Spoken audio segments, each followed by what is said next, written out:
नमस्कार दोस्तों, स्वागत है आपका मेक इन इंडिया के पॉजिटिव न्यूज पॉडकास्ट में। और आज की हमारी पॉजिटिव न्यूज है एक ऐसे रिटायर फौजी की जो बन गया है किसान और उन्होंने बना डाला है एक फोल्डिंग हल।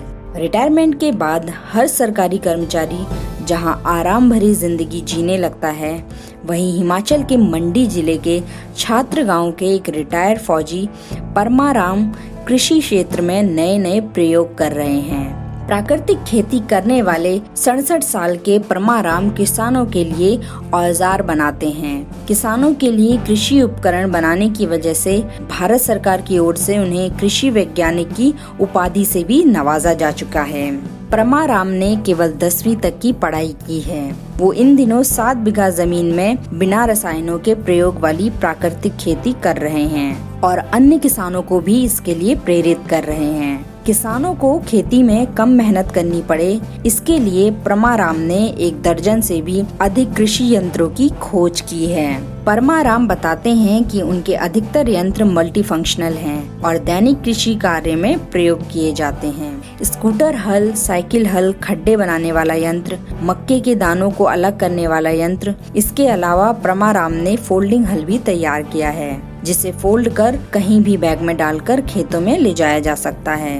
इसके अलावा एक लकड़ी काटने की कुल्हाड़ी और मिट्टी खोदने के लिए भी उन्होंने खास तरह का औजार बनाया है। परमाराम बताते हैं कि खेती में नए प्रयोग करने से कई बार उन्हें नुकसान भी उठाना पड़ता है। इसीलिए परिवार वालों की नाराजगी से बचने के लिए वे उन्हें हर साल प्रत्येक बीघा 10,000 रुपए के हिसाब से खेत का किराया दे देते हैं। परमाराम बताते हैं कि उनके पास कई दशक पुराने ऐसे बीज हैं जो आजकल बहुत कम देखने को मिलते हैं। उन्होंने पुराने और दुर्लभ बीजों का सीड बैंक तैयार किया है। उनके सीड बैंक में पुराने अनाज कोदा, सौंग, पुरानी मक्की, धान, गेहूं, जौ और कई अन्य बीज हैं। वो इन बीजों को मल्टीप्लाई भी करते हैं और इसके बाद इन्हें अन्य किसानों को भी देते हैं। वो कहते हैं पुराने बीजों में बीमारियों से लड़ने और विपरीत मौसम में भी टिके रहने की बहुत अच्छी क्षमता होती है, इसीलिए इन बीजों को बढ़ावा दिया जाना चाहिए।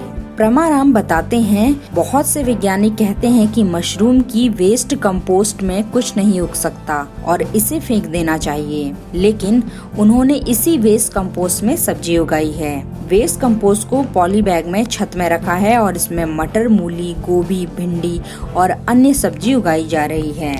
परमाराम ने अपनी फसलों को जंगली जानवरों और आवारा पशुओं से बचाने का अनूठा प्रयोग किया है। परमाराम बताते हैं कि वो फसलों की बाहरी क्षेत्र में देसी भिंडी लगाते हैं, जिसके पत्तों में काफी मात्रा में कांटे होते हैं। कांटों की वजह से जंगली जानवर उनकी फसलों में नहीं आ पाते। इससे एक तो उन्हें भिंडी से आय हो रही है, वहीं दूसरी ओर खेतों में खड़ी फसलों की भी रक्षा हो रही है। परमाराम को अपने आविष्कारों के लिए साल 2009 में गुजरात सरकार के तत्कालीन मुख्यमंत्री नरेंद्र मोदी ने सम्मानित किया था। इसके अलावा उनके अनगिनत पुरस्कारों की फहरिस्त में बाबू जगजीवन राम पुरस्कार भी शामिल है। अपने अनुभवों के आधार पर परमाराम किसानों को प्राकृतिक खेती से जुड़ने का आग्रह करते हैं।